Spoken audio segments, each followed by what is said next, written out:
نبی کریم نے فرمایا مزید اس پر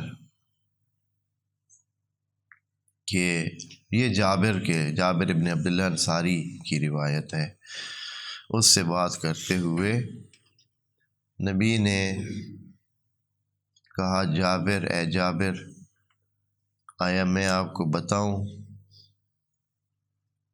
جو بہترین خدا نے مجھ پہ نازل کیا ہے؟ جابر نے عرض کی جی بسم اللہ میرے مولا آپ فرمائیں، میری جان آپ پر فدا ہو۔ تو حضرت نے سورہ حمد جابر کو تعلیم فرمائی۔ پھر حضرت نے جابر سے مخاطب ہو کے کہا کہ اے جابر چاہتے ہو میں تمہیں کچھ اور بھی اس بارے میں بتاؤں؟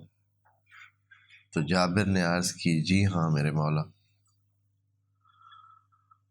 میرے ماں باپ آپ پر فدا ہوں۔ تو آپ نے جواب میں فرمایا وعلیکم السلام، سورہ حمد موت کے سوا ہر مسئلے کا حل ہے۔ سورہ حمد موت کے سوا ہر مشکل مسئلے کا خرابی کو دور کرنے کا حل ہے۔